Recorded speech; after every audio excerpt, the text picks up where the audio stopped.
Love marriage, arranged marriage అన్న మీది? గోపాలరెడ్డి గారికి తోడల్లుడు కూతురు అవుతుంది. ఓకే.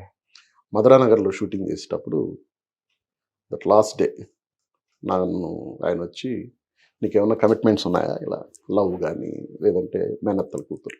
నాకేం లేవండి. గోపాలరెడ్డి గారిది కూడా మా ఊరికి కొంచెం దగ్గరే. ఓకే. మా ఊర్లోనే చదువుకున్నారు ఆయన చిన్నప్పుడు. ద సేమ్ టైం ఏంటంటే ఇంకొకటి కోఇన్సిడెంట్, మా ఫాదర్ స్టూడెంట్ ఆయన. దాంతో మరి నా బిహేవియర్ నచ్చి ఉన్నదో ఆయన అడిగాడు. అడిగితే మా ఫాదర్తో మాట్లాడాను నన్ను. మా ఫాదర్కి ఏంటంటే అత్యుత్సాహం. అంటే అంత పెద్ద ప్రొడ్యూసర్కి దగ్గరైతే ఇంకా మోర్ అండ్ మోర్ మంచి సినిమాలు తీయచ్చు అని. నేను నా వైఫ్ని చూడను కూడా లేదు, మా అమ్మ నాన్నే చూశారు, మాకు నచ్చింది అన్నాడు. ఓకే. పెళ్ళైన తర్వాత ఇండస్ట్రీని అర్థం చేసుకున్నారా ఆమె? ఆమెకు అసలు ఏం తెలియదు అస్సలకి. నా పెళ్లి కాకముందు రెడ్డి గారి పిల్లలతోటి ఎప్పుడైనా 1-2 షూటింగ్లకి ఏదన్నా వెళ్తే వెళ్ళి ఉండొచ్చు, అంతేగాని ఆమెకి వాట్ ఈజ్ షూటింగ్ అనేది అసలు ఏమీ తెలియదు. ఈవెందో నా పిల్లలకి, ఓకే, నా పిల్లలు ఏ రోజు షూటింగ్ అనేది తెలియదు. పెద్ద కుటుంబం ఆమెది కూడా. ఆమెది పెద్ద కుటుంబం. ఓకే. ఆమెది పెద్ద కుటుంబం. ఈ రోజుకి ఆమె ఉన్నా లేకపోయినా నాకు తోడు ఎవరంటే నన్ను ఒక బిడ్డలా చూసుకునేది మా అత్తయ్య, వాళ్ళ అమ్మ. ఇప్పుడు కూడా ఆవిడ ఇక్కడే ఉన్నారు. ఎందుకనంటే నా పెద్ద కూతురు ఇల్లు మారుతుంది, ఆవిడకి అవన్నీ సెట్ చేయడానికి మొన్న మార్నింగ్ ఫ్లైట్కి వచ్చి అవన్నీ సెట్ చేస్తున్నారు. సెట్ చేసి రేపు ఎల్లుండే వెళ్ళిపోతుంది అనమాట. If any need of help అంటే ముందు పరిగెత్తుకుని వచ్చేస్తారు. దాంట్లో మా బావమరిది ఒకడు, ఈజ్ ఎ కాంట్రాక్టర్, బిల్డర్, ఇప్పుడు బెంగళూరులో మంచి కన్స్ట్రక్షన్ చేస్తున్నాడు. నేనంటే అంటే ప్రాణం అన్నమాట వాళ్ళకి. వాళ్ళ కూతుర్ని అలా చూసుకున్నారు అనేది. ఆమెను ఏ రోజు ఇబ్బంది పెట్టలేదు. ఆమెకి ఒక్కటే చెప్పేవాడు నేను, నువ్వు ఉన్నన్ని రోజులు నిన్ను వదిలిపెట్టి ఎక్కడికి పోను, నువ్వు ఏ విషయంలో భయపడద్దు. ఈవినింగ్ కారులో ఎక్కించుకొని సరదాగా అలా తీసుకెళ్ళి సిగ్నల్స్ దగ్గర అక్కడ కాళ్ళు లేకుండా చేతులు లేకుండా అలా అడుక్కుంటూ వాళ్ళని చూసావు కదా, వాళ్ళందరికంటే నువ్వు బెటర్ పొజిషన్లో ఉన్నావు. యువర్ ఇన్ గుడ్ హౌస్, మంచి పిల్లలు, మంచి ఫుడ్ తింటున్నావు, వాళ్ళని చూడు, వాళ్ళు ఏమీ లేక ఎంత ఇబ్బంది పడుతున్నారు. పెళ్ళైన దగ్గర నుంచి ఇవన్నీ అంటే పెళ్ళైన ఒక 10 years బాగానే ఉంది. హార్డ్లీ మీ ఇద్దరు పెళ్లి చేసుకున్నాక సంతోషంగా గడిపిందంటే ఒక 10 సంవత్సరాలు అయి ఉంటుంది అంతేనా? 10-12 సంవత్సరాలు అంతే. సంతోషంగా గడిపింది 10-12 సంవత్సరాలు కాదు, ఆమె నాతో ఉన్న 26 ఏళ్ళు సంతోషంగా ఉంది. బట్ 10 సంవత్సరాల తర్వాత ఆమెకి డిసీజ్ బయటపడింది. డిసీజ్ బయట వచ్చినా కానీ నేను ఎప్పుడు కూడా ఆమెని తక్కువగా చూడలేదు, ఆవిడ నన్ను తక్కువగా చూడలేదు. ఇద్దరికీ ఆమె బాగలేని మనిషి అనే లోటు నాకు లేదు, నాకు బాగలేదనే లోటు ఆమెకి లేదు. అంటే ఫస్ట్ హెల్త్ చెకప్ అప్పుడు బయటపడిందా డిసీజ్ ఉందా? ఏంటిది అనుకున్న డిసీజ్? దాన్ని మల్టిపుల్ స్క్లిరోసిస్ అంటారు. ఓకే. ఆమెకి ఫస్ట్ ఐ ప్రాబ్లం వచ్చింది. ఆ రోజు 97 అనుకుంటా, దీపావళి ఊరెళ్ళాము. అప్పుడు చెన్నైలో ఉన్నా. ఊరెళ్తే రాత్రి అంతా టపకాయలు కాల్చారు. మార్నింగ్ లేసి మళ్ళీ చెన్నై షూటింగ్కి ఏదో వెళ్ళాలి. బయలుదేరుతుంటే నాకు కొంచెం కన్ను మసగ్గా ఉందండి, ఒక కన్ను అని. ఓకే. అంటేను రాత్రి ఇవన్నీ కాల్చారు కదా, ఆ పొగ ఇది ఉంటుందేమోలే చూద్దామని చెప్పున్నాను. నేను అప్పుడు మాలేసి ఉన్నా అయ్యప్ప డ్రెస్. చెన్నై వెళ్ళిపోయాక చిన్న పాప షీఈస్ 3 months or 4 months అంతే.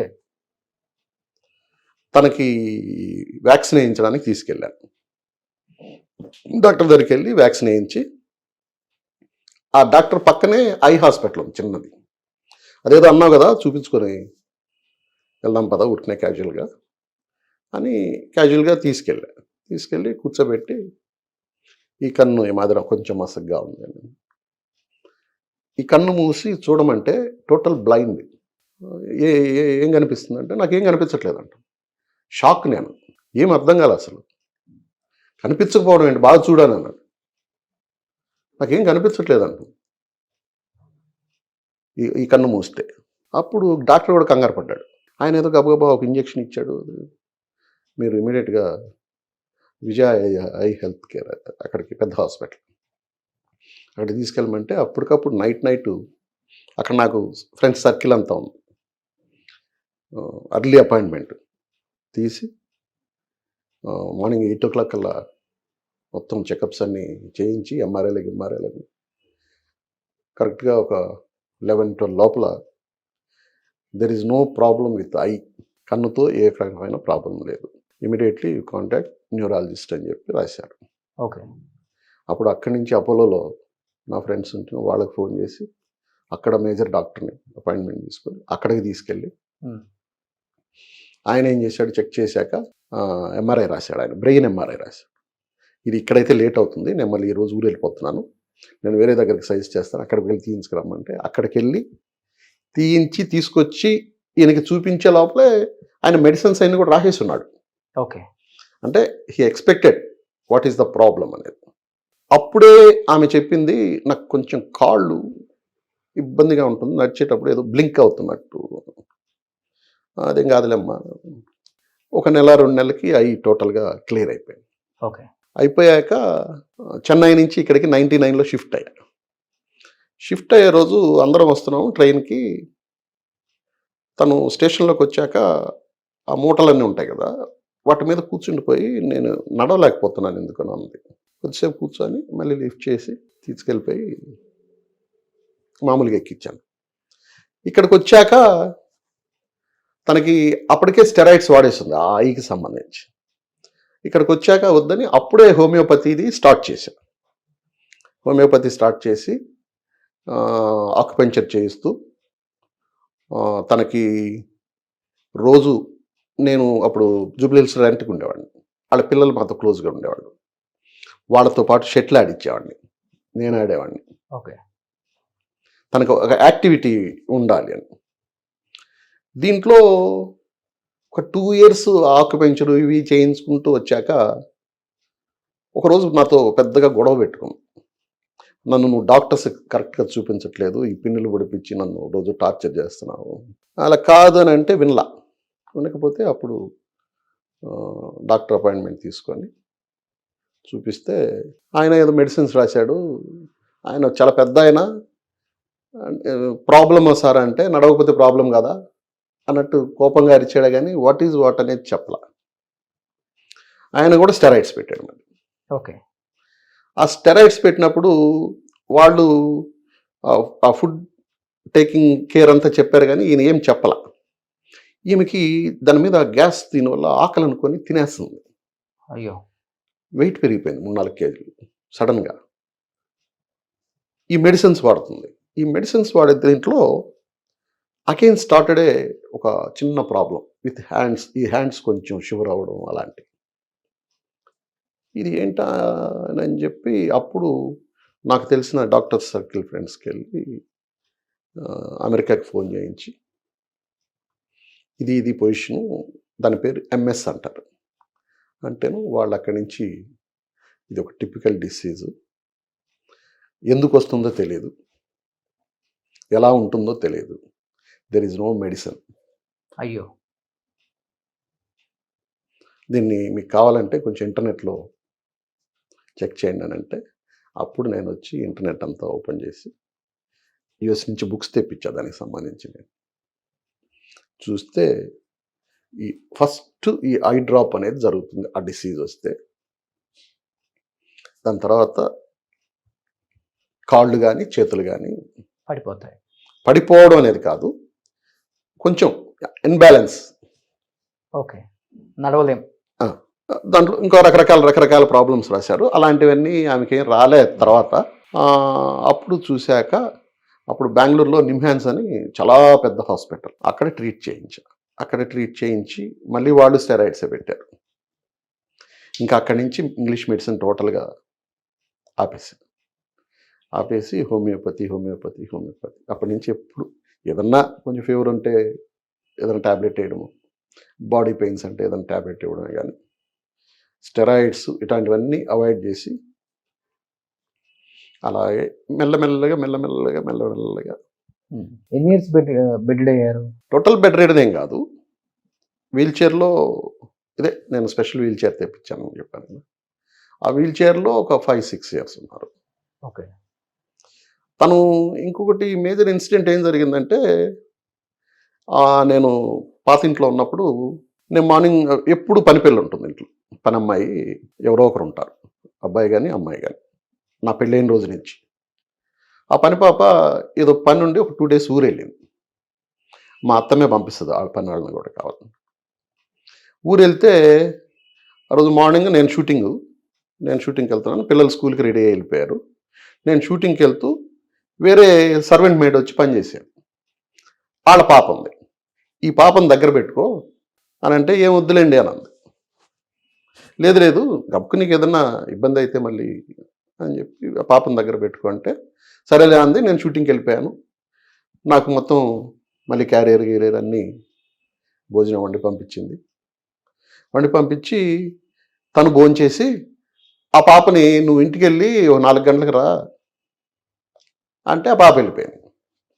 తను డోర్ బోల్ట్ పెట్టుకొని వెళ్ళి బెడ్రూమ్లో పడుకున్నాక ఒక 2-2:30 టైంలో పిల్లలు స్కూల్ నుంచి వస్తారు కదా, వాళ్ళకి ఏదైనా స్నాక్స్ ప్రిపేర్ చేద్దామని లేచి కూర్చుని ఓకే. పడిపోయింది. షీఈస్ ట్రైంగ్ టు గెటప్, లేవలేకపోతుంది. ఆల్మోస్ట్ 15-20 minutes ట్రై చేసి లేవలేక అప్పుడు నాకు ఫోన్ చేసింది. అప్పుడు కూడా ఎంత పొలైట్గా చేసిందంటే, నేను ఒక మాట చెప్తాను, ముందు మీరు కంగారు పడకండి, నేను ఈ మధ్య బెడ్రూమ్లో పడుకొని లేచి వెళ్ళబోయి పడ్డాను, ఎందుకునో లేవలేకపోతున్నాను, ఫోన్ పక్కనే ఉంది. అదేంటి అన్నా. అదేంటి అంటే ట్రై చేయి ఒకసారి అని అంటే, లేదండి 20 minutes అయింది, ఈ లోపల పిల్లలు వచ్చేస్తారేమో భయపడతారని. అప్పుడు నేను బోరబండలో ఉన్నా. వితిన్ 10-15 minutes అక్కడి నుంచి ర్యాష్ డ్రైవింగ్లో వచ్చేసే లోపల పిల్లలు కూడా రాలా ఇంకా అప్పటికి. వచ్చి చూశాను, నా కిచెన్ విండో తీసుంది. కిచెన్ విండోలోంచి డైరెక్ట్గా బెడ్రూమ్ ఉంటుంది. అక్కడి నుంచి చూస్తే తను కనిపిస్తుంది. ఒకసారి ట్రై చేయి లేవడానికి అంటే, లేదండి లేవలేకపోతున్నాను. అప్పుడు మెయిన్ డోర్కి పక్కన గ్లాస్ విండో ఉండేది. ఆ గ్లాస్ బ్రేక్ చేసి లోపలికి పెట్టి బోల్ట్ నైస్గా ఓపెన్ చేసి నేను లోపలికి వెళ్ళి ఇలా పట్టుకొని లే అంటే మామూలుగా లేచేసింది. అప్పటి నుంచి తనకు సైకలాజికల్గా పడతానేమో, లేవలేనేమో అనే ఒక ఫోబియా. అలా అలా అలా అలా మెల్లగా అసలు నేను నడవలేను అంటే, ఎక్కువ పడుకోవడం ఉండడం వల్ల ప్రాబ్లమ్స్ వస్తాయని నేను ఆ వీల్ చైర్ కూడా తెప్పించింది. ఆ వీల్ చైర్ నిలబెడుతుంది కూడా మనిషిని. ఎక్కడి నుంచి తెప్పించారన్నది? తైవాన్. ఎంత ఆ చైర్? 4 lakhs. 4 లక్షలు పెట్టి చైర్ తెప్పించారు. ఓకే. వెళ్ళి మనం కంప్లీట్గా మనం నిల్చున్నట్టే నిల్చుంటుంది. మూవ్ చేస్తే అది ఎక్కడికి వెళ్ళాలో అక్కడికి వెళ్తుంది. ఆ హైట్లో ఏమన్నా పని కావాలంటే చూసుకొని మళ్ళీ లిఫ్ట్ చేస్తే మళ్ళీ కిందకి మెల్లగా కూర్చుంటుంది. చనిపోయే వరకు వీల్ చైర్లోనే ఉన్నారా? ఇంకా వీల్ చైర్లో ఉన్నారు. లాస్ట్ 5 years టోటల్గా వీల్ చైర్లోనే ఉన్నారు. లాస్ట్ ఒక 1 year బాగా కొంచెం ఇబ్బంది పడ్డారు. చిన్న పిల్లలాగా అయిపోయారు. నేనే అన్ని 2 years బేబీని ఎలా చాకాలో, నేను షూటింగ్కి వెళ్ళే లోపల, నేను షూటింగ్కి వెళ్ళాలంటే అట్లీస్ట్ నేను 7కి వెళ్ళాలంటే ఒక 3:30-4కి లేచి ఆమెను రెడీ చేసి, ఆమెను డ్రెస్ చేసి, ఆమెను బెడ్ మీద కూర్చోబెట్టి, పిల్లలు ఉంటే పిల్లలకి మమ్మీకి ఏం కావాలి చూడండి అని. సుమన్ టీవీలో మీ పర్సనల్ అండ్ బిజినెస్ ప్రమోషన్స్ కోసం కింది నెంబర్కి కాంటాక్ట్ చేయండి.